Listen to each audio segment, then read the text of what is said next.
접근과 회피의 지혜에 대해서 이야기해 주실 아주대학교 심리학과 김경일 교수님을 소개합니다. 큰 박수로 맞이해 주시길 부탁드리겠습니다.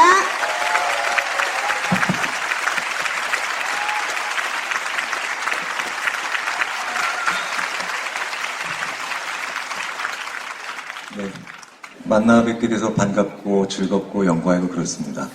개인적으로 저도 1년에 100회 이상 외부 강연을 하지만 가장 당황스러운 순간이 바로 이럴 때입니다. 앞에서 재밌는 거 다 얘기하시고 좋은 거 다 얘기하시고 그 다음에 코디네이터 분들까지 나오셔가지고 즐거운 얘기까지도 다 하시면 뒤에서 저는 이제 무슨 얘기를 해야 되나 이게 참 당황스럽게 되죠. 제가 이제 심리학을 하다가 보니까 이제 이런 강연을 드리다 보면 그래도 앞에서 이렇게 좋은 얘기들 많이 해주셨지만 아직까지 한 번도 들어보시지 않으셨을 법한 얘기들을 좀 드릴 기회가 있습니다. 그래서 그나마 다행이다라고 생각하는 거 몇 가지는 중요한 거는 아직 몇 가지 안 나왔어요. 네, 그래서 제가 오늘 그 말씀을 좀 드려보도록 하겠습니다. 한 1시간 20분 정도 저한테 시간이 주셨더라고요. 심리학자라고 하면은 거의 대부분의 분들이 옆에 오셔서 이런 거 물어보세요. 잠이 안 와요. 우울해요. 와이프가 미워요. 남편이 이상해요. 애들이 말을 안 들어요. 심지어는 이런 것도 물어보세요. 입맛이 없어요. 그런 걸 왜 저한테 물어보시는지 모르겠습니다만 거의 대부분의 분들이 심리학했다라고 하시면 우울, 불안, 강박, 공황장애, 다중인격, 사이코패스, 정신분열 이런 거 물어보십니다. 그럼 다시 말해서 저랑 대화를 별로 할 필요가 없다라고 생각하시는 분들은 나는 심리적으로 아무런 문제가 없다라고 생각하시는 분들은 저랑 별로 대화할 필요가 없다라고 생각하세요. 근데 재밌는 건요.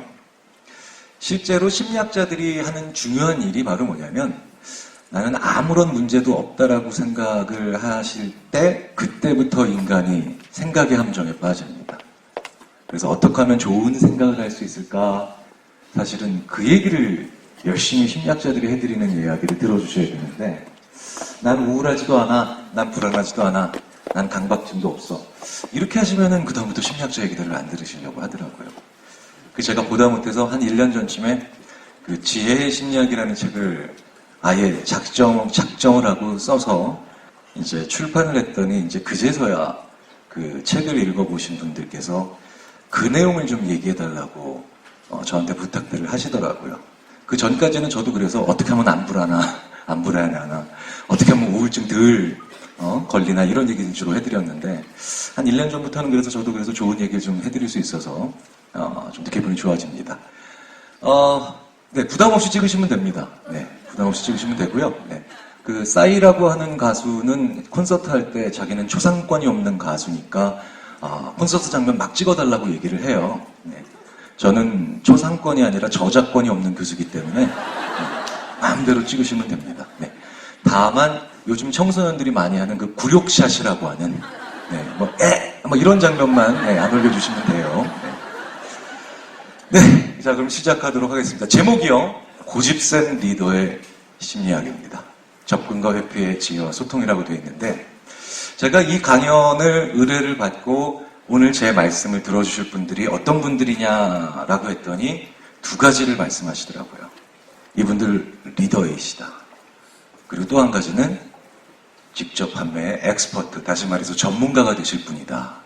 이 두 가지를 저한테 얘기해 주셨습니다. 그래서 제가 회심의 미소를 지었습니다. 왜냐? 이 두 가지가 동시에 가지기 제일 힘든 거예요, 인간이. 우리 사람이. 실제로 그렇습니다. 네. 무슨 소리야? 왜 전문가가 되면 리더가 되기 힘들어? 자, 오늘 그 얘기를 이제 드려보도록 하겠습니다. 우리가 일반적으로요, 소통과 몰입하는 리더의 능력들, 이렇게 얘기하면 융화하고, 융합하고, 통찰을 이끌어낼 수 있고, 결정을 못거리지 않는다라고 얘기를 합니다. 여기 계신 분들 단 한 분도 나는 아니야라고 반론을 제기하시지 않겠죠. 당연하니까요. 자, 근데 예전에는 리더가 가져야 될 이런 엄청난 능력들을 저기 초상화에 계신 분들은 3살 때부터 배웠습니다. 태어나자마자. 왜? 옛날에는 리더할 사람이 태어날 때부터 정해져 있었죠. 그렇죠? 왕, 양반, 귀족 이런 사람들은 태어날 때부터 너는 리더를 해야 되니까 저 4가지를 배워라 라고 열심히 가르쳤습니다. 근데 문제는요, 19세기에서 20세기 넘어오면서 우리 인류는 리더의 자리까지 가기 위해서 관문을 하나 더 거쳐야 됩니다. 그게 바로 전문가가 되는 거죠. 영어로 엑스퍼트. 그래서 19세기, 20세기에는 예전에는 없던 대학의 학과가 생깁니다. 18세기 때까지는 대학에 학과 없었습니다. 너 무슨 대학 다녀? 하이델베르그. 너 무슨 대학 다녀? 성균관. 그 다음에 무슨 과? 뭔 소리야 그게. 질문 성립 안 됐었습니다. 왜? 전문가 만들 필요 없었거든요, 옛날에는. 자, 그렇기 때문에 온통 전문가를 만들기 위한 노력은 19세기와 20세기에 했고요. 지금도 여전히 그렇기 때문에 리더의 위치에 가기 위해서는 전문가의 능력을 먼저 검증을 받아야 됩니다. 예를 들어서 삼성전자에 상무로 어떤 사람이 임원으로 진급을 했는데 그 사람이 리더십 때문에 진급하는 거 아니죠. 전문가로서의 능력을 발휘했기 때문에 상무가 되는 겁니다. 임원이. 그런데 재밌는 건 수많은 기업들의 임원들이 저한테 이런 하소연을 해요. 지금부터는 리더십 발휘하라 그러는데 미치겠다고. 돌아버리겠다고. 왜? 지금까지 내가 이 자리에 오기까지 내가 평가받았던 과목 말고 전혀 다른 과목으로 나를 지금부터 평가하라고 했더니 준비가 안 된 거죠. 생각해 보십시오. 시험 공부 하나도 안 해놨는데 아침에 학교 보니까 과목이 바뀌어서 그 과목을 시험 보래요. 미칠 노릇이죠. 우리 인류가 이래서 힘든 겁니다. 자, 그렇다면 전문가가 왜 리더십 발휘하기 힘들까? 실제로요, 전문가라고 하는 사람들은 그 일을 오랫동안 했기 때문에 그 분야에 익숙하고 친숙하고 노련합니다. 당연하겠죠? 그런데 익숙하고 노련하고 친숙한 이 19세기와 20세기의 전문가들이 어떤 사고를 쳤느냐? 하나만 보여드릴게요, 제가. 제임스 와트라고 하는 사람이 증기기관을 만들었고 증기기관이 산업혁명을 만들었으며 산업혁명이 인류의 패러다임을 바꿨다. 다 아시죠? 다 아는 이야기입니다. 그런데 이 엄청난 인류사를 바꿨다라고 하는 증기기관을 손에 쥔 그때 당시에 운송수단을 설계하던 최고의 전문가들이 만들어낸 초창기 기차는 제가 조금 속된 표현을 하나 쓰도록 하겠습니다. 왜냐하면 그런 표현을 들어도 싸거든요. 이따위로 생겼습니다. 이걸 왜 이따위라는 표현을 제가 감히 쓰냐면요. 초등학생들한테 보여주면 답이 금방 나와요. 초등학생들이 이런 사진을 야 옛날에 기차가 이렇게 생겼대 얘들아. 딱 그러면 아이들 대답이 이렇습니다. 헐, 대박, 미친 거 아니야? 막 이래요. 네. 그래서 왜 그렇게 어이없어 해? 하면 어떤 아이가 이렇게 얘기합니다. 교수님, 저 아저씨 오래 살 수 있을 것 같지가 않아요. 왜? 요즘 미세먼지 조금만 불어도 엄마가 마스크 채워주는데 저 아저씨는 거대 먼지를 마시고 계시네요. 그렇네요. 네. 또 어떤 아이가 옆에서 이렇게 얘기합니다. 저 아저씨 조금 있으면 양념 반, 후라이드 반 완전히 그 구이가 되겠는데요. 그렇겠죠. 저 뜨거운 연통 옆에서 일을 하고 있으니까요. 또 어떤 아이는 이렇게 얘기합니다. 저 기차 조금만 빨리 달려가다가 멈췄으면 실제로 그런데 초창기 기차가 저렇게 생겼습니다. 1년에 미국에서만 기관사가 100명씩 죽죠. 예. 그런데 생각해 보세요. 자동차가 가다가 운전자가 사망하면 동승자가 3명 아니면 4명입니다. 저 사람이 죽으면요. 뒤에 있는 사람은 100명인지 200명인지 혹은 500명인지 1000명인지 알 방법이 없어요. 인류 역사상 가장 위험한 교통수단이 만들어진 거죠. 그래서 저희 심리학자들이 아니 도대체 최고로 노련한 전문가들이 어떻게 저렇게 말도 안 되는 설계를 했을까라고 기계공학을 전공하는 교수님들과 함께 논의를 시작했어요. 한 20년 전에. 물론 저도 그런 논의를 했었죠. 기계공학과 교수님 한 분이 저한테 그러더라고요. 김 교수님, 우리 저런 거 되게 많아요. 저게 19세기, 20세기 기계공학 역사에서 수치스러운 장면 100선 안에 들어가요. 그렇다면 놀라운 건 이런 게 99개가 더 있다는 겁니다. 네. 아니 어떻게 이런 말도 안 되는 설계를 했을까라고 저희가 찾아봤더니 결국 이렇게 돼 있더라는 거죠. 저때 당시에 운송수단을 설계하던 최고로 노련했던 전문가들이 증기기관을 손에 쥐기 바로 전날까지 가장 익숙했던 분야가 바로 마차입니다. 그러니까 마차랑 똑같이 설계를 하더라는 거죠. 인류사를 바꿀 패러다임을 하나 새로 쥐고도 마차랑 똑같은 설계를 하더라는 겁니다. 이게 익숙하기 때문이에요. 노련하기 때문에. 여기 계신 분들 중엔 단 한 분의 예외도 없이 전문가이시거나 전문가가 되시겠죠. 그렇다면 이제 노련해지고 익숙해지실 겁니다. 그런데 노련하고 익숙한 전문가가 치러야 될 생각의 대가는 맨 먼저 번개처럼 무언가가 떠오르는데 그걸 못 버린다는 겁니다. 익숙하기 때문이죠. 그렇기 때문에 굳이 전문가가 아니라 하더라도요. 익숙해진다라고 하는 건 사람들로 하여금 참 여러 가지 대가를 치르게 합니다. 하나만 더 볼까요? 세계 최초의 연필입니다. 1565년도에 만들어졌죠. 연필이 잉크를 사용하는 볼펜이나 만년필에 비해서 가지는 중요한 장점이 하나 있죠? 네, 지울 수 있다죠? 그런데 어이없게도 지우개는 200년 후에 발명됩니다. 그렇다면 이 엄청난 혁신인 연필을 만들어 놓고 200년 동안 인류는 뭐 했냐? 조심히 썼어요.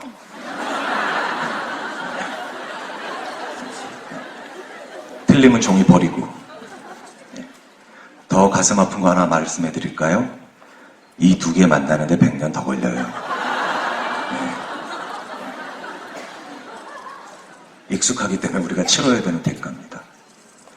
나는 아니야 라고 생각하실 필요 없습니다. 자, 순발력 테스트 한번 해보도록 하겠습니다. 이거 은근히 따라하기 힘듭니다. 자, 컨닝이라고 5번만 따라해 보세요. 시작. 컨닝, 컨닝, 컨닝, 컨닝, 컨닝.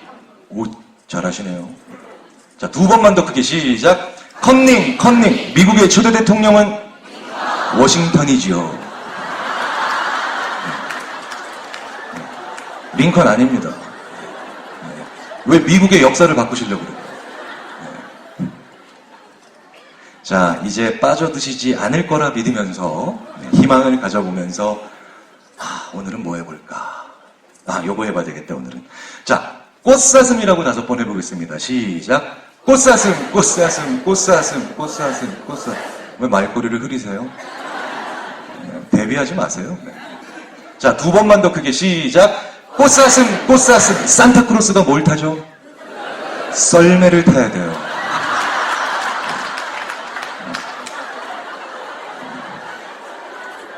산타클로스가 루돌프를 타면요. 네, 오늘부로 기마민족 되는 겁니다. 무언가에 5초 동안만 익숙해져도 원래 내가 알고 있는 것까지도 못 갑니다, 사람이. 그런데 이 분야에서 얼마나 많은 경험을 쌓으셨으면서 또 앞으로도 쌓아가시겠어요. 우리가 익숙하다라는 건요. 중요한 대가를 하나 치르게 합니다. 먼저 떠오르는 링컨과 루돌프를 못 버리게 합니다. 자, 그렇다면 왜 이런 일이 일어날까? 이게 중요해지겠죠. 칼 덩커라고 하는 심리학자가 있었습니다. 이 사람 되게 재밌는 심리학자예요. 어떻게 하면 인간의 마음을 이해해서 도와줄까를 연구한 게 아니라 어떻게 하면 인간을 괴롭힐까를 연구한 아주 독특한 친구죠. 친구라 그러면 안 되죠. 1930년대에 활동한 심리학자니까. 네. 이 양반이 인간을 어떻게 하면 괴롭힐까? 인간을 고문했다는 게 아니고 이런 거예요. 풀기 어려운 문제를 만들어 놓고 그 문제를 못 풀면서 괴로워하는 모습을 보면서 희열을 느꼈던. 이게 요즘으로 보자면 이게 성격 파탄인데. 소시오패스나. 자, 이 양반이 만들어낸 문제 중에 난이도 중하. 그게 어느 정도냐면요. 제가 우리나라에 있는 대학은 물론이고 외국의 UCLA, 스탠포드, 칼텍, 제가 있었던 텍사스 대학 수많은 명문 대학에서 학생들한테 국내외를 망라해서 한 60개 대학에서 이걸 학생들한테 줍니다. 야, 진짜 재밌어요. 칼 덩커가 대단한 사람이긴 대단한 사람이에요. 모든 대학에서의 정답률이 똑같습니다. 단 10%. 그러니까 90%는요. 갑자기 실어증이 와요. 한 30분 동안 아무 생각 없다가 그냥 시간이 끝나요. 수학과학 천재들 모여있다는 MIT에 가도 이 문제를 90%가 끝내 못 풉니다. 나중에 문제를 찬찬히 한번 찍어놨다가 읽어보시면 아시겠지만 이런 거예요. 위에 악성 종양을 가지고 있는 환자가 있는데 이 환자의 종양을 제거해야 되겠죠. 그런데 유일한 방법은 개복 수술도 안 되고 내시경도 안 되기 때문에 유일한 방법은 최근에 개발된 레이저입니다. 그런데 이 레이저로 종양에다 대고 쫙 쏘면 종양이 제거가 되는 건 좋겠지만 얘가 통과하는 중간에 있는 다른 신체 조직도 망가집니다. 그럼 종양 제거는 의미가 없겠죠. 그렇다고 중간에 있는 다른 신체 조직을 안 망가뜨리려고 레이저를 약하게 쏘면 종양이 제거가 안 되겠죠. 자, 그렇다면 이 레이저로 중간에 있는 다른 신체 조직은 망가뜨리지 않고 종양만 제거하는 방법에는 어떤 게 있겠느냐? 라고 물어보면 쉬워 보이지만 이걸 MIT 학생들도 90%가 30분 내에 끝내 못 풉니다. 그런데 이런 솔루션은 어때? 라고 보여주면 그 90%의 학생들이 전부 다 내가 어떻게 저런 간단한 생각도 못했을까? 라고 하면서 민망해하고 창피해하고 머리를 뜯죠. 자, 연초에 제가 여기 계신 리더분들을 감히 능멸할 수가 없습니다. 바로 들어가도록 하겠습니다. 약한 레이저를 여러 군데서 쏘면 됩니다. 그러면 하나씩 들어갈 때는 약한 레이저죠. 하지만 최종적으로 종양에 도달하게 되면 5개가 도달하면 5배가 되고 6개가 각기 다른 방향에서 도달하면 6배가 되죠. 굉장히 간단해요. 이걸 그런데 MIT나 캘리포니아 공대 애들도 90%가 끝내 생각조차 못해요. 자, 그런데 지금부터가 중요합니다. 왜 이런 대형 강연을 하다 보면 우리가 시작하기 전에 워밍업 차원에서 장내 정리도 좀 해야 될 겸 간단한 동영상을 보죠. 네. 그런 어떤 클래스에 들어가서는 제가 마치 그런 걸 보는 것처럼 아이들한테 속이고 요새를 공격하는 장군의 이야기가 담긴 3분짜리 동영상을 보여줍니다. 이 동영상 속에서 장군은 어떻게 요새를 함락시키느냐? 병력을 분산시켜요. 그래서 여러 방향에서 각각의 소규모 병력이 동시에 들어가서 요새를 함락시킵니다. 두 얘기가 관련 있죠. 그래서 이 동영상을 보고 난 다음에 제가 한 15분이나 20분 정도 쭉 강연을 하다가 갑자기 저 레이저로 종양을 제거하는 문제를 학생들한테 딱 던져주면 10%가 아니라 30%가 문제를 해결하는데 진짜 가슴 아픈 건 70%는 그래도 문제를 못 풀었다는 겁니다. 그런데 그 70%까지 포함해서 전원 다 문제를 해결하게 하는 데는 한마디만 더 해주면 됩니다. 얘들아, 아까 봤던 그게 힌트다. 그러면 전원 다 문제를 풉니다. 이게 지식과 지혜의 차이입니다. 인간은 20살이 넘은 성인은요, 20살이 넘은 성인이 어떤 문제를 해결하지 못하고 막막해할 때 그 문제를 해결할 만한 결정적 단서가 내 머릿속에 없어서 정말로 해결 못하는 경우는 10%밖에 안 된다는 거죠. 90%는 내 머릿속에 있는데 안 가져다 쓴다는 겁니다. 왜? 영역이 다르거든요. 분야가 다르거든요. 내가 어떤 분야에 대해서 전문가가 된다라고 한다는 것은 내 머릿속에 있는 수많은 내 삶의 경험 중에 다른 영역에 있는 것들을 안 가져다 쓰려고 하는 그런 길로 들어설 수 있을 가능성이 크다는 겁니다. 그래서 21세기의 심리학은요, 저희들의 답변은 명확합니다. 내 머릿속에 있는 멀리 떨어져 있는 걸 가져다 쓸 수 있으면 그게 지혜고요. 그게 생각의 슈퍼맨이 되는 겁니다. 자, 그렇다면 이 과정을 이해하면 융합, 통찰, 결정이라고 하는 과정이 어떤 순서들이 이루어졌는가가 이제 명확히 보이기 시작합니다. 이제 하나씩 말씀드려 보도록 하겠습니다. 융화해야 되죠. 리더라면 융화력이 있어야 됩니다. 하지만 이 융화라는 것은 결과입니다. 다시 말해서 원인을 알아야 돼요. 이 융화라고 하는 것은 어떠한 원인으로부터 출발을 하느냐? 전 세계의 어떠한 슈퍼컴퓨터도 가지고 있지 못한, 하지만 인간만이 가지고 있는 독특한 능력 하나로부터 출발을 합니다. 예, 아니오로만 빨리 대답을 해주세요. 뭐죠? 갑자기 이렇게 경계하시는 눈빛을. 저 인간이 또 링컨을. 이젠 거짓말 없습니다. 속임수 없습니다. 자, 예, 아니오로만 빨리 대답해 주세요. 대한민국의 수도 이름 아십니까? 네. 좋습니다. 과테말라에서 7번째로 큰 도시 이름 아시나요? 이게 인간의 엄청난 능력입니다. 모른다는 대답을 이렇게 잘해요. 컴퓨터는 절대 그렇게 못합니다. 컴퓨터는 모른다는 대답은 뭐예요? 그런 파일 없어요죠. 그런 파일 없다라고 대답하기 위해서 컴퓨터는 자기 하드디스크를 100%를 다 찾아야 돼요. 그런 다음에 컴퓨터는 모른다고 할 수 있어요. 그런 파일 없다고. 단 한 번이라도 그런 분이 계시면 손 들어 주십시오. 인류사의 한 획을 긋는 분이 되시겠죠. 컴퓨터랑 똑같이 생각하는 분이니까. 과테말라에서 7번째로 큰 도시에 관련된 정보가 내 머릿속에 없다라고 대답을 하시기 위해서 자신의 뇌를 스캔하신 분. 한 분도 안 계시죠. 놀라운 능력이에요, 이거. 아니, 어떻게 찾아보지도 않고 그런 정보 내 머릿속에 없어라고 이렇게 쉽게 대답을 하실 수가 있습니까? 놀라운 능력 아닙니까? 내가 아는지 모르는지, 할 수 있는지 할 수 없는지에 대한 판단이 빛의 속도로 이루어지죠. 이 능력을 메타인지라고 합니다. 인지, 내 생각이죠. 메타, 그 위에 있는 겁니다. 이 메타인지라고 하는 것이 만약에 없다면 우리 인간은요, 모른다는 대답 하나 하려고 할 때마다 2박 3일씩 걸립니다. 큰일 나겠죠. 엄청나게 소중하고 유용하고 쏠쏠한 놈입니다.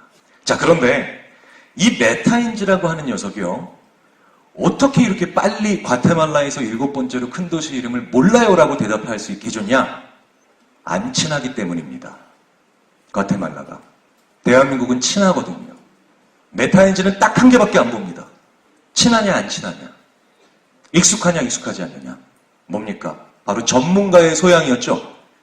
전문가의 능력 중에 하나인 익숙하냐 친숙하냐를 그것만 보고 메타인지는요, 알고 있다, 알 수 없다, 할 수 있다, 할 수 없다를 판단합니다.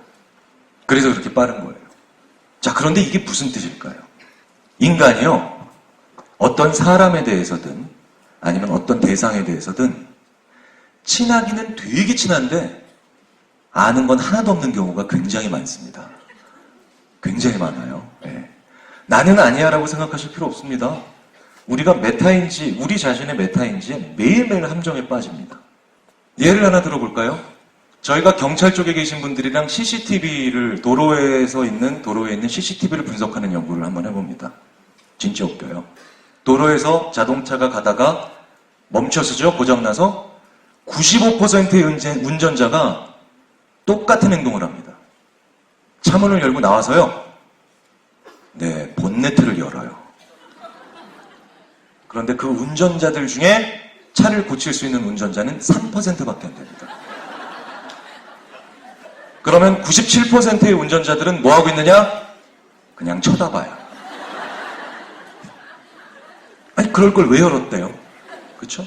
그 민망해서인지 굉장히 많은 운전자들이요, 그 다음에 차에서 뭘 꺼내와요. 저는 처음에 뭐 도구, 연장, 뭐 이런 정비기구를 꺼내온 줄 알았더니 그게 아니고 크리넥스를 꺼내와요. 왜? 그런 다음에 크리넥스로 엔진룸을 이렇게 닦아요.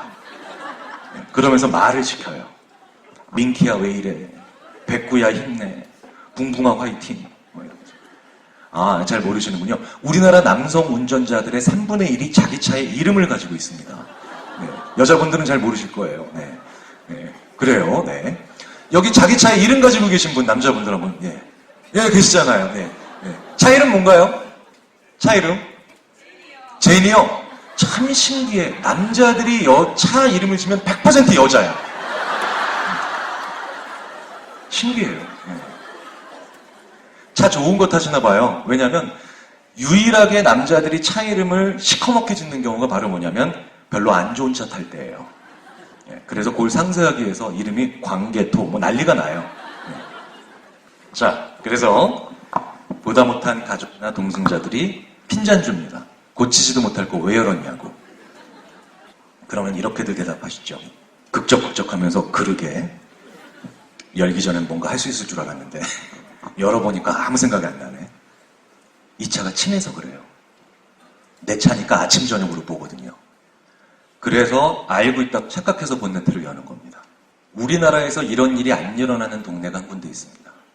그게 바로 제주도예요. 제주도에서 허자 넘버를 달고 있는 차를 운전하고 가다가 차가 고장나면요. 본네트 여는 운전자가 10%도 안 돼요. 왜? 이 차랑 안 친하거든요. 어제 만났거든요. 아니면 오늘. 우리 인간은 친한 것이면 메타인지가 알고 있다 혹은 할 수 있다라고 속입니다. 그리고 덤벼들었다가 실패하는 거죠. 자, 그렇다면 메타인지를 잘 사용하고 메타인지로 하여금 우리를 함정에 빠뜨리지 않게 하려면 어떻게 해야 되겠느냐? 이게 남겠죠? 세상엔 두 가지 종류의 지식이 있습니다. 이게 제 책에서 가장 많이 사랑해 주시는 말들인 것 같아요. 그런 것 중에 하나인 것 같아요. 첫 번째는 내가 알고 있다는 느낌은 있는데 남들한테 설명을 아직 못하는 지식입니다. 두 번째는 내가 알고 있다는 느낌도 있고 남들한테 설명도 할 수 있는 지식입니다. 두 번째만 지식이죠. 두 번째만 능력이고. 첫 번째는 내가 내 메타인지에 속고 있는 겁니다. 설명을 해봐야 됩니다. 그런데 어디까지 설명을 해봐야 되느냐? 제가 4년 전에 그 EBS에서 학교란 무엇인가라고 하는 그 10부작 교육대기획이라고 하는 프로그램이 있었습니다. 그게 그 해에 한국방송 대상을 받았는데 상금도 4천만 원이나 받았대요. 그 PD들이. 어쩐지 그날부로 저랑 연락을 끊더라고요. 그 인간들이. 근데 그 8부와 9부를 제가 책임자문을 했었는데 그 8부가 60만 번 이상 다운로드된 프로그램입니다. 그게 0.1%의 비밀이라고 하는 거예요. 한번 쳐보세요. 나중에. 다운로드 다 받으실 수 있어요. 그 0.1%가 뭐냐면요. 오늘 오셨으니까 제가 여기 학부모이신 분들이 많이 계실 테니까 보너스로 하나 알려드릴게요. 0.1%가 뭐냐면 그 해에 그 학년에서 전국 500등 안에 들어가는 아이들. 야, 이게 전국 500등이라는 건 이거 엄청난 등수입니다. 전국에 고등학교가 2,500개 있습니다. 그러니까 얘는 전교 1등이 아니에요, 얘네들은. 5개 교 합쳐 1등이지. 이 500등 안에 들어가는 0.1% 아이들과 평범한 아이들이 뭐가 다른가를 살펴보는 프로그램이었습니다. EBS PD, 혈기왕성한 PD 4명이 제 허락도 안 받고 IQ서부터 발 사이즈까지 싹 다 조사를 했어요. 발 사이즈는 왜 쟀대요? 그렇죠? 정말 발 사이즈가 큰 애들이 공부를 잘한다면 노벨상 받을 일이겠죠. 아무것도 차이가 안 났습니다. 이거 어떡하냐? 이걸 방송에 내보낼 순 없잖아요. 전국 500등 안에 들어가는 0.1%와 평범한 아이들이 뭐가 다른가? 없다. 이건 방송에 내보낼 수가 없는데 이거 어떡하나라고 했을 때 그때 그 프로그램에 보시면 나오는 게 바로 메타인지 실험입니다. 제가 20개 아이템을 기억력 검사를 한다고 보여줘요. 그리고 난 다음에 기억력 검사를 합니다. 얘네들과 평범한 아이들 간의 차이 없죠. 당연히 없습니다. IQ의 차이도 안 나니까. 재밌는 건 중간에 사전에 질문을 하나 더 던집니다, 제가.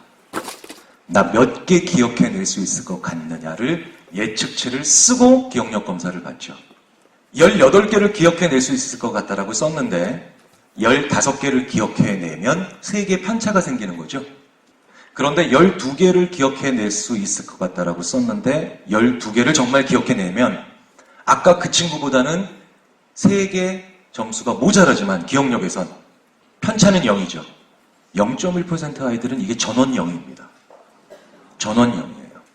기억력이 뛰어난 게 아니라 메타인지가 좋은 거죠. 그래서 EBS PD들이 거기서 우와! 만세를 부르고 있는데 그때 제가 해냈던 얘기가 바로 세상엔 두 가지 종류의 지식이 있다는 얘기를 해둔 거예요. 설명이죠. 그 0.1% 아이들은 하루에 2시간 동안 설명해주고 삽니다. 설명을 하다 보면 어디선가 막히죠. 거기가 자기가 모르는 데겠죠. 그런데 더 놀라운 건 이건 방송에 일부만 나갔어요. 제가 그 중에 한 몇 명을 찍어줬어요. 얘네랑 얘네 한번 집에도 가보라고. 그랬더니 PD들이 급박하게 저한테 집에 갔다 와보더니 저한테 전화를 합니다. 교수님, 진짜 신기하게도 교수님이 찍어줬던 그 아이들은 전원 집에도 칠판이 있어요 라고 얘기를 하더라고요. 그런데 학교에서는 같이 공부를 하는 친구가 옆에 있으니까 같은 일을 하는 사람이죠. 걔네들한테 설명하는 겁니다. 그런데 집에는 누가 있습니까? 엄마가 계시죠? 엄마는 밖에서 거실에서 TV 보고 계세요. 그런데 부산 여학생 하나인데 그 친구는 방송에 나갔죠. 공부를 하다가 정리가 필요하니까 엄마를 불러다 놓고 자기 방에 앉혀요. 그리고 엄마한테 설명을 해요. 진짜 신기한 건 엄마가 알아들어요. 내 일과 무관한 사람한테도 설명을 하는 거죠. 우리는 굉장히 많은 경우에 내 일과 같은 일을 하는 사람한테 하는 설명은 그래도 많이 하는 편입니다. 그런데 내 일과 무관한 사람한테도 설명을 하는 건 극히 싫어해요. 시간 낭비인 것 같고. 하지만 실리콘밸리의 슈퍼 CEO들이나 뉴욕 월가의 굉장히 뛰어난 리더들의 버릇을 살펴보면, 생활 습관을 살펴보면 똑같아요. 내 일과 무관한 사람한테 설명을 즐겨요. 심지어 휴렛 패커드의 어떤 CEO 하나는 사업 아이템을 딱 만들면, 우리나라는 회장의 사업 아이템을 생각해내면 부회장한테 지시하죠. 부회장은 사장, 사장은 부사장. 근데 이 양반은 그 첫 설명 상대가 누구냐면 자기 방을 청소해 주시는 분을 앉혀놓고 설명을 처음 시작합니다. 그런데 그분도 그걸 알아들어요. 이건 100% 되는 거예요. 아인슈타인이 상대성 이론을 생각해냈기 때문에 아인슈타인이 아닙니다. 상대성 이론을 우리같이 평범한 사람한테도 납득시켰기 때문에, 설명시켰기 때문에 아인슈타인이죠. 개인이든 조직이든 내 일과 무관한 사람한테까지도 설명을 기꺼이 즐기는 문화가 자리 잡으면 메타인지가 뛰어나게 되고, 그렇기 때문에 안전해집니다. 말도 안 되는 실패가 사라지니까요. 그러면 그 우산 속으로 사람들이 몰려들어요. 그거를 밖에서 이렇게 지켜보고 있으면 아무 생각 없이 융화라고 부르는 거죠. 설명은 우리가 일상생활에서 얼마든지 핸들링할 수 있는 변인입니다. 자, 그럼 두 번째로 통찰이라고 하는 건 어떻게 가져올까요? 리더의 중요한 능력이라고 이것도 얘기를 하지 않습니까? 인간이 결국은 살아가면서 두 가지 일을 만납니다. 첫 번째는요, 672 더하기 355 이런 문제예요. 이건 1자리 더하면 되고, 그 다음에 10자리 더하면 되고, 그 다음 100자리 더하면 되죠. 이건 들인 시간과 노력의 양에 의해서 결정나는 문제들입니다. 하지만 경륜이 쌓이고 리더의 위치에 올라가게 되면 이런 시간과 노력을 투자해서 다 모든 게 결정나는 문제가 아니라 이런 느낌이 필요하죠. 아! 라고 하는 통찰. 아! 그러면 되겠나라고 하는 번개 같은 느낌. 우리 이런 느낌이 들면 대부분 문제들이 술술 풀립니다. 아무리 막막한 문제라도. 이게 리더한테 필요한 거죠. 그런데 문제는 이 짜릿한 느낌이 1년에 몇 번 안 와요. 저희 심리학이요, 100년 걸려서 이 느낌이 어떤 과정을 통해서 완성이 되는가를 알아냈습니다. 얼마 안 됐어요, 저희도. 오늘 이 자리에서 말씀드릴게요. 그 말씀을 드리기 위해서는 간단한 실험 하나를 제가 말씀을 드려야 됩니다. 제가 이 실험도 우리나라 대학뿐만 아니라 외국 갈 때마다 이 실험을 합니다. 일명 두 줄 실험이라고 하는 건데요. 어떤 거냐면 아무것도 없는 빈 방에 실처럼 얇은 두 개의 줄만 덩그러니 매달려 있습니다. 그런데 이 방에 대학생들을 집어넣고 학생들이 해야 될 미션은 뭐냐? 이 두 개를 연결하는 겁니다. 그런데 사전에 저희가 팔 길이를 다 재놨죠. 그래서 한쪽 끝을 잡고 반대편으로 가서 이걸 잡아보려고 해도 절대 안 닿습니다. 이 아무것도 없이 두 개의 줄만 매달려 있는 이 빈 방에 학생들을 집어넣을 때 제가 어이없는 물건 하나를 던져줍니다. 가위. 그러면 영어권 학생들은 대부분 F나 S로 시작하는 첫 마디를 내뱉습니다. F, 뭐 판타스틱 이런 거 아니겠죠. S, 뭐 슈퍼 이런 거 아닐 겁니다. 네, 대충 알아서 생각해 주시기 바랍니다. 네, 한국 학생들의 반응도 대부분 이런, 이런 표정이죠. 네. 그래도 없는 것보단 낫겠지 하고 받아가지고 가지고 들어갑니다. 열의 9이 아니고요. 100의 99, 다시 말해서 99%의 학생들이 어떤 짓을 하냐면 한쪽 끝을 잡고 반대편으로 가죠. 그리고 가위를 쓸 때처럼 잡고 그 가위 끝으로 잡아보겠다고 합니다. 그 전날 조교시켜서 저희가 나를 2시간 동안 갈아놨죠. 네. 끝에가 어떻게 되겠습니까? 잘립니다. 잘리고 잘립니다. 이제 당구 좀 쳐본 남학생들은 힘 조절 모드에 들어갑니다. 그래서 살짝 잡아봅니다. 그럼 어떻게 되는지 아세요? 살짝 잘립니다. 이렇게 15분을 허망하게 씁니다. 평균적으로. 그러면 다시 90%의 학생들이 어떤 짓을 하느냐? 가위를 돌려잡아요. 나를 자기 손으로 잡고 손잡이 부분으로 어떻게 해보겠다고 난리를 칩니다. 절대 안 되죠. 이러고 한 5분이 더 흘러가면 그 다음부터는 천태만상이 벌어집니다. 어떤 아이는요, 제가 생각나는 거 몇 가지만 말씀드려 볼게요. 어떤 아이는 그 아이가 들어가고 난 다음에서 그 아이가 들어가고 난 다음에는 방에서 계속 이런 소리가 나는 거예요. 왜 FM 라디오 주파수 안 맞는 소리가 왜 씨 소리가 나잖아요. 그 소리가 계속 나서 이게 뭔 소린가 하고 봤더니 이놈 자식이 20분 동안 이걸 빨아들여 보겠다고 이걸 20분 한 거예요. 실컷 대학교에서 가르쳐놨더니 찬역사를 하겠다는 거죠.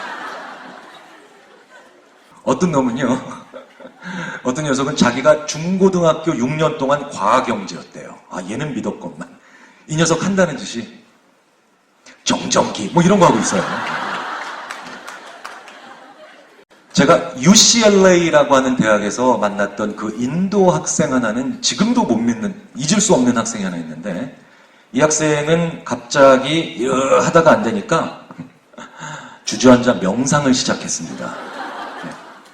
이게 온 마음을 다하면 저게 나한테 딸려온대요. 그래서 제가 친구 시켜서 딸려 내보냈어요. 나가 임마. 되게 어려웁니다, 학생들이. 자, 그런데 이렇게 학생들이 어려워하는데 이 방에 들어갈 때 가위가 아니라요, 망치를 주면 대부분의 학생들이 1분 안에 문제를 해결합니다.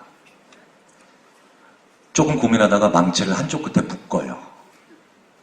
그리고 던지면 시계추처럼 왔다 갔다 하죠. 네, 답을 찾으신 분들 계시네요, 벌써. 가위는 얼마든지 묶을 수 있죠. 그런데 가위와 실의 관계가 자르는 거죠. 그래서 가위도 어딘가에 묶을 수 있는 존재라고 하는 그 간단한 발상을 하는 학생이 하버드나 예일에 가도 10%밖에 안 나옵니다. 전원 다 이러고 있어요. 근데 재밌는 건요. 재밌는 건 어떤 학생들은 바깥에 내보내 한 3, 4분 정도 이러고 있을 때요.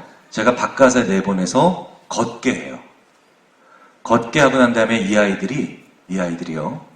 뭐를 만나냐면 중간에 평상시에는 그렇게까지 재밌진 않지만 어쨌든 간단한 놀이기구를 하나씩 만납니다. 두더지 잡기 기억나세요? 그쵸? 네, 다트게임 같은 거. 네. 이게 평상시에는 그렇게까지 재미는 없습니다. 근데 아이들이 쭉 걷다가 그걸 만나게 되면 이 지구상에서 가장 재밌는 물건을 만난 것처럼 가지고 놉니다. 왜? 방금 전에가 너무 재미없었거든요. 왜? 시험 전날에는 낚시 채널도 재밌거든요. 네. 원래 그런 거지 않습니까? 네. 이렇게 걷다가 가지고 놀다가 걷다가 까르르 웃으면서 가지고 놀면 딱 5분만 걸리면 90% 넘는 학생들이 라고 하는 그 통찰의 소리를 내면서 튀어들어옵니다. 그리고 저 가위를 실끝에 묶어요. 자기 친구들 중에 계속 문제를 풀고 있었던 학생들은 계속 으아를 하고 있는데 이게 통찰의 완성 과정입니다. 문제가 막막하고 풀리지 않고 있다면 내가 고착돼 있는 거죠. 그러면 있는 곳에서 벗어나야 되려면 물리적으로도 내 몸과 마음을 꺼내야 됩니다. 거기서. 그리고 중요한 게 하나 있죠. 뭐냐? 정서의 전환이 일어나야 돼요. 정서의 전환이 일어나야 그제서야 발상의 전환이 일어납니다. 이게 우리가 걸어야 되는 이유, 그리고 여행을 가야 되는 이유입니다. 문제로부터 떨어져야 된다는 거죠. 자, 그러다 보면 이 감정이라고 하는 게 굉장히 중요한 거죠. 정서의 전환이라고 하는 것을만 봐도요. 그런데 20세기를 살아오면서 우리 인간은요, 우리 인류는 이성과 논리는 중요하다라고 생각해 왔으면서 감정과 정서는 무조건 나쁜 거라고 얘기해 왔습니다. 심지어는 저희 심리학자들조차도. 우리 일상생활에 쓰는 용어만 봐도, 표현만 봐도 알 수 있습니다. 너 나한테 감정 있냐? 사실 이거 글자 그대로 풀이하면 너 나한테 희노애락 중에 하나 느끼냐? 뭐 이런 뜻입니다. 그렇죠? 그런데 그렇게 받아들이는 분은 아무도 안 계시죠. 너 나한테 불만 있냐로 받아들입니다. 인간이 가지고 있는 감정이 수십 가지죠. 이 중요한 감정을 왜 이렇게 폄하했느냐? 왜 이렇게 평가절하했느냐? 감정의 종류를 적재적소에 배치를 못해서 그렇습니다. 무슨 얘기냐면요. 인간이 어떤 감정을 가지고 있는 건 다 그만한 이유가 있습니다. 심지어는 불안, 우울, 초조함까지도 다 가져야 되는 이유가 있습니다. 그런데 그 감정들을 조직에 사람의 종류가 많아지면 적재적소에 배치해야만 하는 것처럼 다양한 종류의 감정을 적재적소에 배치를 못하니까 감정 자체는 무죄인데 적재적소에 배치를 못한 결과로 우리가 무언가 안 되니까 감정 보고 너 때문에 안 돼 라고 얘기를 했던 거죠. 인간이 지혜로워지고 소통하고 몰입하는 그 최고의 지점에는 그런데 이 감정이 적재적소에 배치가 돼 있는 것이 반드시 필요로 합니다. 그런데 저희 심리학자들조차도 이걸 잘 못했어요. 최근에 들어서야 저희가 이걸 할 수 있게 됐죠. 인간의 감정 어떻게 적재적소에 배치해야 되느냐 중요한 기준 하나가 있습니다. 그 기준을 저희가 잘 몰랐던 거예요. 그게 바로 인간의 욕망입니다.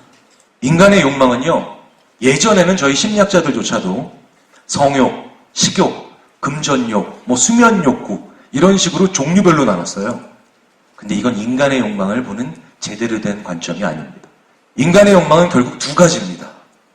첫째, 내가 정말 바라고 소망하고 기원하는 일을 일어나게 만들고 싶은 욕망이 하나가 있습니다.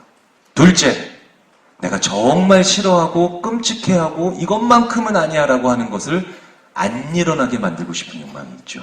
자, 그런데 이게 왜 중요하냐면요. 이 두 욕망 중에 어느 것으로부터 출발을 했느냐에 따라서 인간은요, 나머지 99%가 완전히 똑같다 하더라도 전혀 다른 세상으로 들어갑니다. 어디에서? 그 중요하다는 정서에서, 감정에서. 예를 하나 들어보도록 하겠습니다. 철수와 영희 두 명의 학생이 있습니다. 두 학생 모두 4개월 동안, 무려 4개월 동안 같은 교실에서 같은 교재로 같은 선생님 밑에서 똑같은 정도로 공부를 열심히 하고 있습니다. 심지어는 목표도 똑같아요. 이번 기말고사에서 평균 90점을 넘기는 겁니다. 그런데 단 하나, 욕망에서만 차이가 있습니다. 영희의 욕망은 뭐냐면 이번에 공부를 열심히 이렇게 4개월 동안 해서 평균 90점을 넘기면 엄마가 내가 평소에 너무너무 가지고 싶었던 스마트폰으로 바꿔주신대요. 그래서 열심히 하는 겁니다. 그런데 철수는 다 똑같은데 욕망 하나가 다릅니다. 엄마한테 안 맞으려고. 엄마가 전직 국가대표 유도 선수 출신입니다. 엄마가 이렇게 얘기하셨어요. 철수야, 너 4개월 후에 있는 기말고사에서 평균 90점 못 넘으면 엄마랑 방학 내내 유도하자. 이건 영어로 치자면 I will kill you 이런 거겠죠. 그렇죠? 네. 자, 어쨌든 두 명, 영희와 철수 모두 공부를 열심히 해야 될 이유는 충분하겠죠? 자, 4개월 후에 똑같이 열심히 해서 결과 또 똑같아집니다. 영희가 평균 90점을 넘었습니다. 얜 바라고 소망하는 걸 가집니다. 그러니까 기쁘겠죠. 만약에 영희가 그 90점을 못 넘기면 얘는 내가 소망하는 걸 못 가지게 되기 때문에 얼마나 속이 상하겠습니까? 그러니까 슬픔을 느낄 겁니다. 그러니까 영희는 성공과 실패에 따른 기쁨과 슬픔을 느낍니다. 자, 철수로 한번 가볼까요? 철수가 평균 90점을 넘겼습니다. 얜 그럼에도 불구하고 기쁜 거랑 아무 상관없습니다. 얜 사른 거예요. 실제로도 이렇게 얘기하겠죠. 휴, 살았다. 네. 이걸 좀 점잖은 표현으로 안도감, 안녕감, 이런 거. 자, 그런데 그 90점을 못 받았습니다. 불안과 공포를 느끼겠죠. 슬퍼하지 않습니다, 얜. 네. 재밌는 거죠. 욕망이 무엇이냐에 따라서 한 사람은 기쁨과 슬픔의 세상으로 들어가고 또 다른 한 사람은 안도와 불안의 세계로 들어갑니다. 재밌는 건 저 못지않게 삶의 경험이 풍부하시기 때문에 잘 아실 겁니다. 이 네 가지가 우리 인간이 결국 살아가면서 만나는 장면이잖아요. 이 얘기는 뭐냐면요. 욕망의 종류와 감정을 매개로 한 일의 종류가 맞아 떨어져야 된다는 겁니다. 그런데 우리 인류가 지금까지 이걸 단 한 번도 매치시킬 생각을 못 해봤습니다. 그러면 어떤 욕망으로 어떤 일을 해야 되느냐? 자, 이 얘기를 이제 오늘의 제일 중요한 부분으로 드려야 되겠죠. 그 전에 용어 정리를 하나 하도록 하겠습니다. 왜냐하면 욕망이라고 하니까 너무 에로 영화 성인물 같아서 좀 용어를 좀 점잖은 걸로 바꿔보도록 하겠습니다. 영의의 욕망을 이제 저희 심리학자들이 접근 동기라고 부릅니다.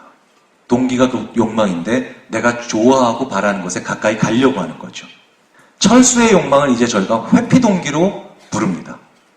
내가 정말 싫어하고 바라지 않는 것으로부터 벗어나려고 하는 거죠. 최근 10년 동안 저희 심리학자들이 수백, 수천 건의 연구를 밤을 새워가면서 합니다. 접근 동기로 해야 될 일이 따로 있고요. 회피 동기로 해야 될 일이 따로 있다는 거죠. 그렇다면 접근 동기로 해야 될 일을 회피 동기로 하거나 회피 동기로 가지고 해야 될 일을 접근 동기로 하면 어떤 일이 일어나느냐? 세 가지 중에 하나, 둘 혹은 셋 다 일어납니다. 첫째, 그게 실패입니다. 왜? 노력의 효과가 떨어지거든요.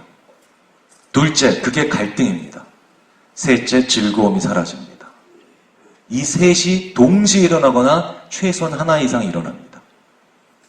자, 그렇다면 어떤 일을 접근 동기로 해야 되고 어떤 일을 회피 동기로 해야 되느냐? 저희가 수없이 많은 연구를 해봤더니 최근에 인간을 둘러싸고 있는 거의 모든 중요한 변인과 상호작용하더라는 거죠. 하나씩 한번 보도록 하겠습니다. 중요한 것들을. 첫째, 시간입니다. 어떤 의미에서 시간? 인간은요, 어떤 일을 하든 그 일의 결실을 언제쯤 볼 수 있을까를 늘 생각하면서 일을 합니다. 오후 4시에 저녁을 열심히 만들고 계신 엄마께서는 2시간 후쯤 그 결실을 보고 볼 수 있을 거라고 생각하시면서 요리를 하겠죠. 아까 그 영희와 철수는 4개월 후를 생각했으면서 그 일을 열심히 했을 겁니다. 그런데 어떤 일은 그거보다도 훨씬 더 먼 미래에 그 결실이 나오는 것들도 있겠죠. 내가 소망하고 바라는 것을 가지기 위해서 무언가를 열심히 하는 접근 동기는 어떤 일을 오래 해야 될 때, 다시 말해서 그 일의 결실이 먼 미래에 나올 때 회피 동기보다 훨씬 더 중요합니다. 왜? 먼 미래에 그 결실이 나오니까 얼마나 불확실하고 모호합니까? 불안하죠. 가뜩이나 불안한데 접근 동기가 아닌 회피 동기를 건드려요. 2배로 불안하겠죠. 인간은 그런 일을 오래 못합니다. 그래서 먼 미래에 결실이 나오는 은퇴 설계 프로그램 광고들 있죠. 이런 광고들을 전부 다 접근 동기를 자극하기 위해서 리조트같이 멋진 데서 찍는 겁니다. 다들 두 노부부가 멋진 삶을 살고 있죠. 그런 은퇴 설계 프로그램 광고 보신 적 있어요? 두 노부부가 이러고 있어요. 이렇게 살지 않으려면. 이건 전부 다 실손보험 광고죠. 그쪽에서도 아시는 거예요. 지금 당장 해야 되는 일은 회피 동기를 자극해야 되지만 멀리 가야 되는 일은 접근 동기를 가지고 있어야 됩니다. 그걸 자극해 주거나. 자, 그런데 문제가 하나 있습니다. 어떤 일을 하는데 그 일을 하는 사람은 그 일을 하는데 필요한 이만큼의 시간을 길게 느낍니다. 왜? 시간은 철저히 주관적이잖아요. 그런데 그 일을 옆에서 독려하거나 시키는 분은 똑같은 그 시간을 짧게 봅니다. 그러면 그 일을 하는 사람은 길게 보기 때문에 접근 동기를 자극받고 싶은데 그 일을 시키는 분은 짧게 보니까 회피 동기를 자극하겠죠. 그게 인간사에 일어나는 갈등의 최소한 50% 이상을 차지합니다. 굳이 멀리 돌아볼 필요도 없습니다. 우리나라 고등학교 1학년 학생이 있는 60만 가정의 최소한 59만 5천 가정이 여기에 해당됩니다. 왜? 고등학교 1학년 학생이 이렇게 생각합니다. 이렇게 결심해요. 나 공부 열심히 해서 대학 갈 테야. 그럼 얘는 몇 년 공부해야 됩니까? 3년이죠? 고등학교 1학년 16살이죠? 16살짜리한테 3년이라고 하는 시간은요, 영겁과도 같이 긴 시간입니다. 영원한 시간이에요. 그날 안 와요. 왜? 10대니까 세월이 몇 킬로로 가겠습니까? 네, 10킬로로 가요. 그런데 얘를 늦둥이로 낳은 엄마는 이제 50대 초반이에요. 그럼 세월이 몇 킬로로 갑니까? 50km로 가죠. 그러니까 회피 동기를 자극하는 거예요. 그 시간이 짧아 보이니까. 너 저렇게 되지 않으려면. 요즘은 전국의 부모님들이 전문 용어도 하나 만들어내셨죠. 너 잉여인간이 되지 않으려면. 네. 살찐성인도 하십니다. 너 나처럼 되지 않으려면. 네. 회피 동기 자극하는 거죠. 아이들이 그래서 공부를 길게 못하는 겁니다. 이걸 너무나도 잘 보여주는 사회적인 현상이 하나 있었습니다. 지금으로부터 5년 전에 인터넷을 뜨겁게 달궜던 급푼이 하나 있었어요. 급푼. 우리 교실에 걸려있는. 그 급푼에 아이들은 열광했지만 어른들은 어이없어 했습니다. 저게 어떻게 급푼이야? 저게 어떻게 공부하는 이유야? 그게 바로 그때 당시 아이들은 열광하면서 인터넷에서 퍼날랐던 그 그푼이 바로 그 유명한 30분 더 공부해라 미래 배우자의 얼굴이 바뀐다였습니다. 우리가 보기엔 말도 안 되는 거죠. 유치하기 짝이 없죠. 근데 아이들은 왜 열광했을까요? 유일하게 접근 동기를 건드렸거든요. 유치하지만. 그 아이들이 뽑은 그 해의 최악의 그푼. 저는 실제로 그 그푼을 만든 선생님의 교실에도 가봤습니다. 왜? 그 선생님은 밤 11시까지 퇴근도 하지 않으시고 아이들을 열심히 지도하는데 너무너무 그 반에서는 늘 문제가 많고 17년 동안 늘 꼴찌를 했대요, 자기 반이. 가봤더니 정반대로 그 선생님 반에는요, 회피동기형 그푼에 지존이 걸려있더군요. 이건 우리나라 지존 아니에요. 전 세계 지존이라고 봐도 무방합니다. 야, 고등학교 1학년 교실에요. 걸려있는 그푼이 이렇게 써 있었어요. 잠은 죽어서 자라. 놀라운 그푼이죠. 오래가는 일은 접근 동기가 있어야 됩니다. 바라고 소망하는 것이 없는 사람은, 그리고 바라고 소망하는 것을 알려주지 않은 리더한테 어떤 일을 길게 할 수가 없죠. 둘째, 이게 문화와도 상호작용합니다. 문화가 자아를 결정하거든요. 근데 인간의 자아가 두 가지입니다. 왜 1인칭 대명사가 두 가지잖아요. 단수와 복수. 그런데 1인칭 단수는 나죠. 1인칭 복수는 우리입니다. 재밌는 건 사람이 나, 1인칭 단수인 나 혼자 있을 때는요, 사람들이 나 뭐 먹지? 어디 가지? 뭐 보지? 누구 만날까? 이렇게 나를 기쁘고 즐겁게 하는 거를 열심히 생각을 합니다. 다시 말해서 접근 동기랑 궁합이 맞는 거죠. 그래서 재밌는 건 우리가 되는 순간 사람은 돌변합니다. 우리 동아리를 대표해서, 우리 부서를 대표해서, 우리 조직을 대표해서 회식 장소를 고르라고 하면 사람들은 절대 자기가 좋아하는 집 못 고릅니다. 무난한 집 골라요. 왜? 욕먹으면 안 되거든요. 조직에 누를 끼쳐도 안 되고. 나는 접근 동기를 자극하는 자아지만 우리라고 하는 말과 자아는 회피 동기를 자극하는 말입니다. 그런데 이 우리라는 말을 전 세계에서 제일 사랑하는 나라가 있죠. 네, 우리나라. 그래서 우리는 놀라운 표현, 이거 외국인들이 들으면 기겁할 만한 표현도 우리는 거침없이 씁니다. 아무 생각 없이 우리는 써주죠. 우리 와이프, 우리 남편, 이분들을 누구랑 공유하시는 거예요?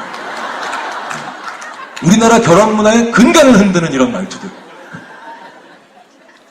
더 놀라운 표현도 있습니다. 혼자 사는 사람이 우리 집에 놀러 오래요. 외국인들 되게 놀라워해요. 네.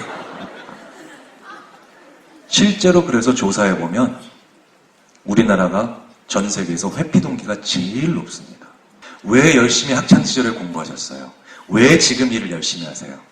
대부분 낙오되지 않기 위해서, 내 가족을 힘들지 않기 위해서, 내 동료를 실망시키지 않기 위해서. 우리는 24시간 365일을 뭐뭐 되지 않기 위해서라고 하는 회피 동기에 입각해서 살아갑니다. 접근 동기에 기초해서 접근 동기가 많다면 뭘 좋아하는지를 잘 알겠죠. 회피 동기의 전문가라면 뭐겠습니까? 뭘 싫어하는지를 잘 알겠죠. 우리나라가 얼마나 회피 동기에 민감한 나라인지를 보여주는 증거는 도처에 있습니다. 초등학생한테 물어봐요. 너와 엄마 사이에서 어떤 일이 일어나면 엄마가 좋아하니? 혹은 너와 엄마 사이에서 어떤 일이 일어나면 엄마가 싫어하니? 첫 번째는 접근 동기에 관련된 질문이고 두 번째는 회피 동기에 관련된 질문이죠. 어떤 일이 일어나면 엄마가 싫어하니? 1분 주면 20개 넘게 씁니다, 아이들이. 양말을 아무데나 버려도 안 되고요. 벗어도. 양치질 안 하고 자도 안 되고요. 늦게 자도 안 되고요. 늦게 일어나도 안 되고요. 막 1분 안에 빛의 속도로 20개 씁니다. 똑같이 1분을 줍니다, 아이들한테. 너랑 엄마 사이에서 어떤 일이 일어나면 엄마가 좋아하니? 공부요. 한 가지밖에 못 씁니다. 상대방이 뭘 싫어하느냐, 즉 회피 동기에 관련해서는 우리가 정보를 완벽히 가지고 있는데 상대방이 뭘 좋아하는지를 몰라요. 우리나라 초등학교 4학년 학생들 중에 단 3%만이 엄마가 무슨 색깔 좋아하는지 압니다. 우리나라 고등학생들의 단 7%만이 아빠가 좋아하는 음식 5개를 쓰라고 하고 실제로 그 아빠한테 음식 5개 뭐 좋아하세요라고 쓰면 2개 이상 겹치는 애들이 7%밖에 안 나와요.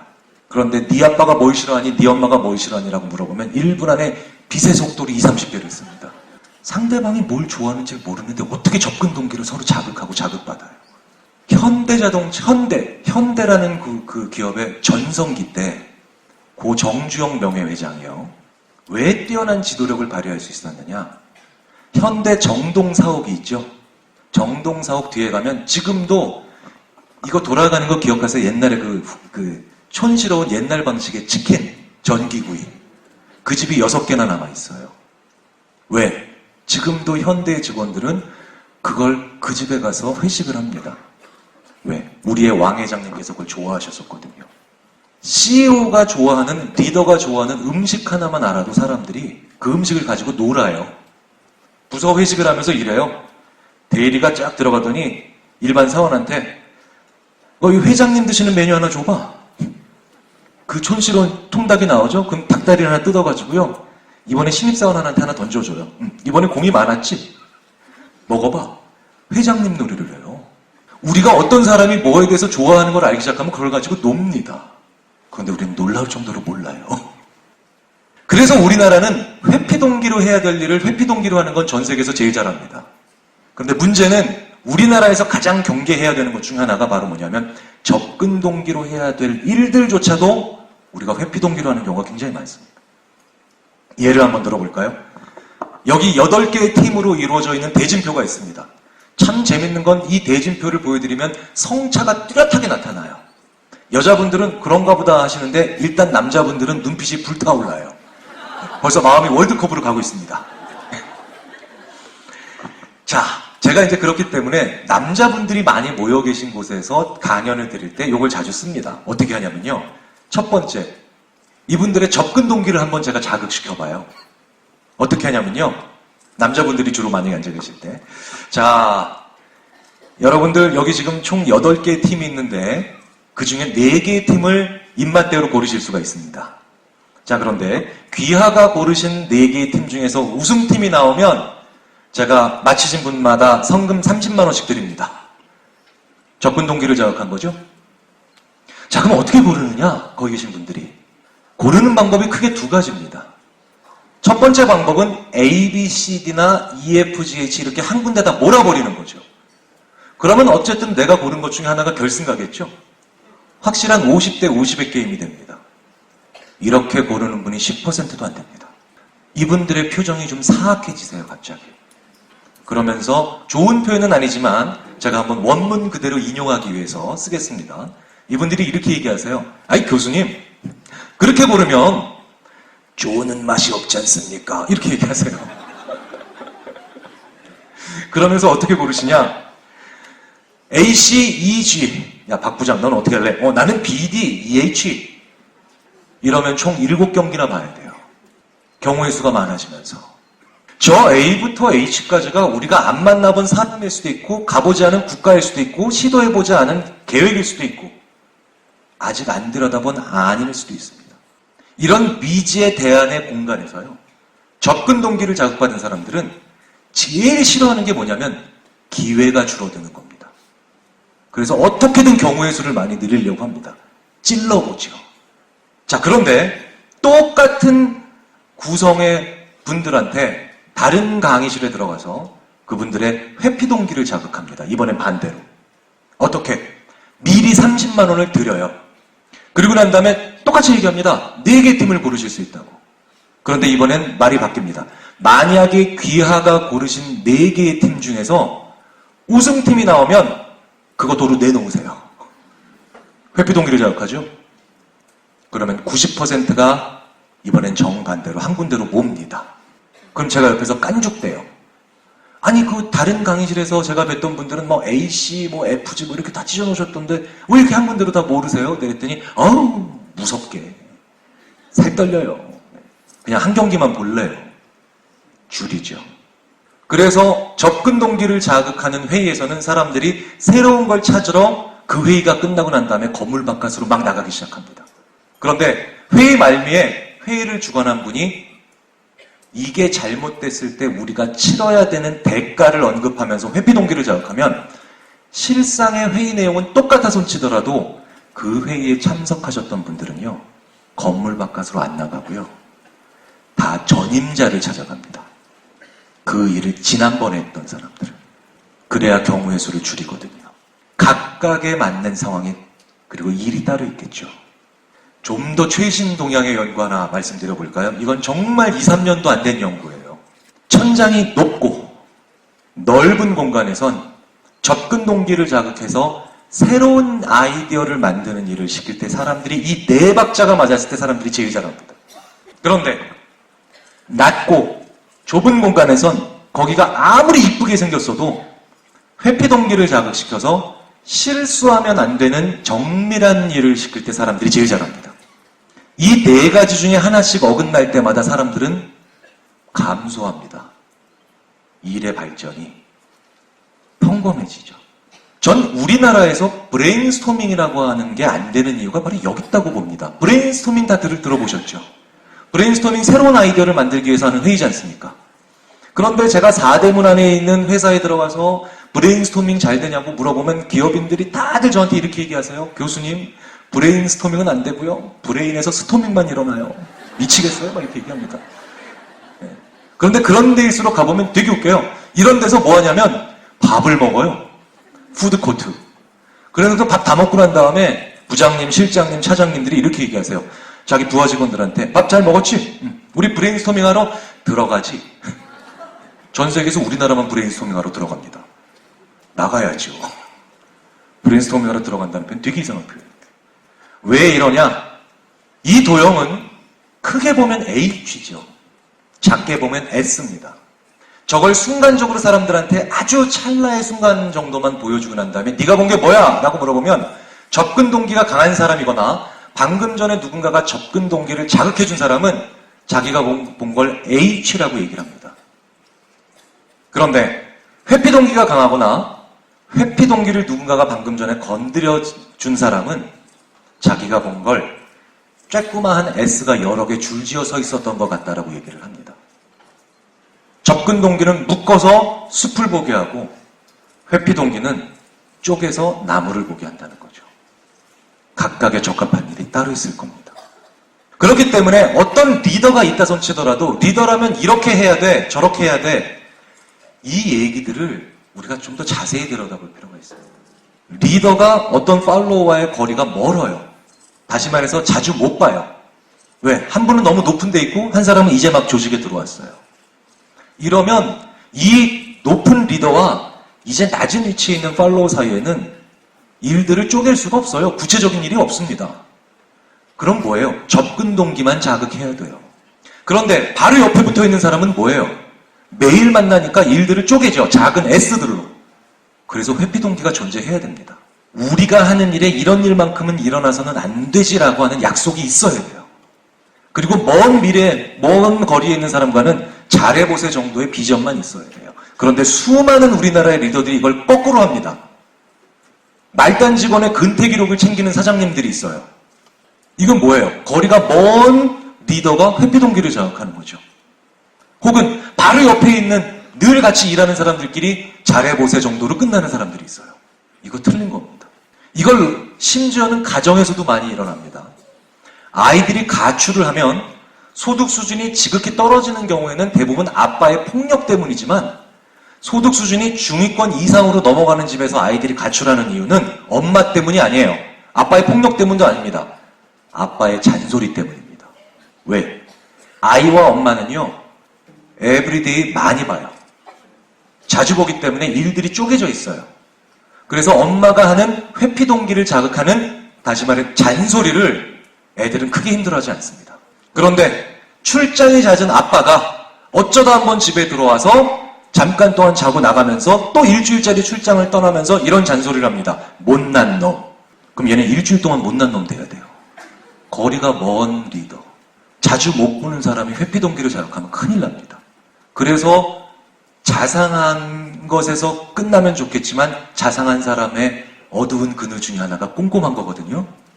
저는 그래서 자상할 자신이 없기 때문에, 꼼꼼할 자신이 없기 때문에 집에 가면 접근 동기만 자극합니다. 금요일날 저녁에 들어가서 월요일날 아침에 나올 때까지 드러눕습니다. 네. 사실 그런 남편은 밉긴 하지만 그나마 버틸 수 있어요. 생각해 보십시오. 여성들께서도 한번 생각해 보세요. 차라리 그런 인간은 미워하면 그만이지만 우리 남편은 자상하다 못해 꼼꼼해서 집에 들어오면서 자기야 나왔어 이러면서 서류 봉투에서 하얀 장갑 2개를 살포시 꺼냅니다. 그러면서 쓱 뛰면서 들어와요. 그리고 자상하게 한마디 하죠. 집안꼴이 왜 이래? 이런 사람이면 못 살아요. 갑자기 여자분들한테 공적이 될 수도 있어요. 원트와 라이크라고 하는 것도 구분이 필요합니다. 원트는 원하는 거죠. 라이크는 좋아하는 겁니다. 원트는 회피동기가 만들어내는 감정입니다. 왜? 그게 없는 상황만큼은 피하고 싶다는 얘기예요. 라이크는 뭡니까? 그게 있으면 좋겠다라는 거죠. 없어도 괜찮아요. 이 두 가지는 구분을 할 필요가 있습니다. 원한다고 해서 그걸 좋아한다고까지 생각해 주실 필요가 없고, 좋아한다고 해서 그걸 꼭 줘야 될 필요가 없는 겁니다. 원트와 라이크는 두 개 다 있을 수도 있지만 어느 하나가 없을 수 있는 경우도 얼마든지 있거든요. 우리가 이것도 구분이 필요하죠. 그래서 코카콜라를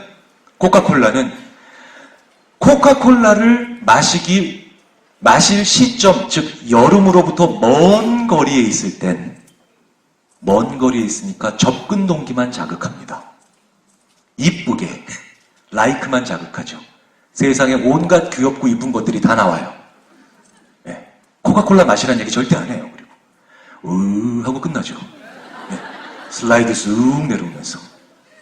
근데 여름이 됩니다. 이제 가까워지죠. 회피 동기를 자극합니다. 그거 없는 상황만큼은 피하고 싶어서. 그래서 이쁘고 귀여운 모델들을 싹 사라지게 합니다. 못생긴 모델들이 나오죠. 그래서 까르르라고 하는 목젖을 자극하는 느낌 하나에만 호소를 합니다. 기업이 이미 이걸 알기 시작했죠. 2대의 자동차가 있습니다. 자동차 A와 B. 어떤 게 더 좋으세요? 라고 사람들한테 물어봅니다. 자동차 A가 더 좋다라고 말씀하시는 분들은 상대 비교했기 때문이겠죠. 연비, 출력, 최고 속력이 A가 더 상대 비교했을 때 우위에 있으니까. 그런데 난 그래도 B가 더 좋은걸? 이라고 하시는 분들도 계실 겁니다. 왜? 상대 비교에서는 밀리지만 그래도 A한테는 아예 없는 내비게이션과 썬루프가 있으니까요. 재밌는 건 회피 동기가 강한 사람들일수록 A를 더 좋아합니다. 왜? 비교에 민감해지기 때문이죠. 그런데 접근 동기가 강한 사람들은요, 비교에 큰 관심 없습니다. 나만 가지고 있는 게 좋아요. 그래서 B가 더 좋은 자동차라고 합니다. 그렇다면 우리나라의 교육을 비롯한 수많은 조직에 엄청나게 미스매치된 캐치프레이즈 하나를 우리가 발견할 수 있습니다. 우리 이렇게 얘기하죠. 너만의 장점을 찾아라. 그래놓고 그 다음에 회피 동기를 건드립니다. 그렇지 않으면 넌 도태된다. 우리 이런 미스매치된 캐치프레이즈와 커뮤니케이션이 무수히 많습니다. 엄청난 걸 바꾸시려고 생각하시기보다는 이 스위치만 한번 우리가 돌려봐도 큰 변화를 만들 수 있다고 생각이 됩니다. 축구에서요, 승부차기 합니다. 승부차기를 하면 페널티킥 상황이죠. 이런 페널티킥 상황에서요, 실제로 성공 확률은 산술적으로는 100%여야 됩니다. 왜? 선수가 슛을 하면 그것을 골키퍼가 절대 반응할 수가 없습니다. 그 반응을 못 따라가게 돼 있어요. 속도를. 그런데도 수많은 월드컵이든 프로축구든 유명한 선수들이 그런 킥을 제대로 못해서 평생 괴로워하는 경우도 많고 우리를 일희일비하게 만들죠. 왜? 회피 동기가 엄청나게 강하기 때문입니다. 이거 못 넣으면 어떡하나. 실제로 그래서 70%밖에 성공을 못해요. 그런데 재밌는 건 너무나도 쉬운 이 페널티킥을 제대로 된 자기 본 실력을 발휘하지 못하게 만들 만큼 강한 회피 동기가 70%까지 사람의 퍼포먼스를 줄이는데 재미있게도 이런 상황에서 벗어나는 경우가 있습니다. 그게 어떤 경우냐? 이럴 때 있죠. 우리가 승부차기 할 때 내가 이걸 넣음으로 인해서 우리 팀이 이기는 걸로 경기가 끝나는 상황. 마치 우리 옛날에 2002년 월드컵 때 홍명보 선수가 승부차기에서 성공시키니까 우리가 이기는 걸로 끝나지 않습니까? 이럴 때는 90%가 성공합니다. 왜? 회피 동기로부터 벗어났거든요. 반대로 이런 경우도 있겠죠. 내가 이걸 못 넣으면 우리가 지는 걸로 끝나는 상황.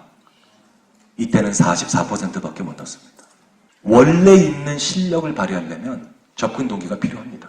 그런데 우리는 리더들이, 특히 우리나라의 리더들이 굉장히 많이 하는 실수가 뭐냐면 이 일이 제대로 안 됐을 때 우리가 받아야 되는 피해나 대가는 굉장히 구체적으로 얘기해 주는 걸 좋아합니다. 그런데 이게 잘 됐을 때 어떤 좋은 일이 있을까를 얘기하는 건 생각보다 주저하세요. 왜? 우리말에 이런 속담이 있거든요. 김칫국부터 마시지 말라는. 마셔야 됩니다. 그걸 자꾸 마셔야 저 90%까지 우리를 끌어올릴 수가 있습니다. 자, 오늘 그래서 총 5가지의 말씀을 드렸습니다. 융합, 통찰, 결정, 그리고 동기의 지혜죠. 우리가 설명 많이 하고요.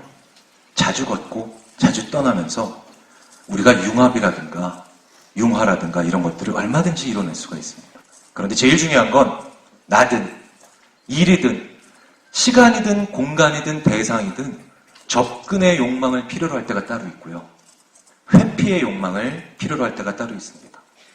엄청난 노력을 하실 수도 있겠지만 이 잘못 매치된 스위치만 한 번씩 바꿔주신다고 하더라도 굉장히 큰 변화를 한번 꾀하실 수 있지 않을까라고 하는 걸 제가 어찌 감히 강연이라고 말씀드리겠습니까? 저보다 더 많은 경험들을 가지고 계신 여기 계신 리더분들한테요. 지금까지 저희 인지심리학자들이 연구한 결과를 요약해서 보고를 드렸습니다. 이상 보고를 마치도록 하겠습니다. 감사합니다.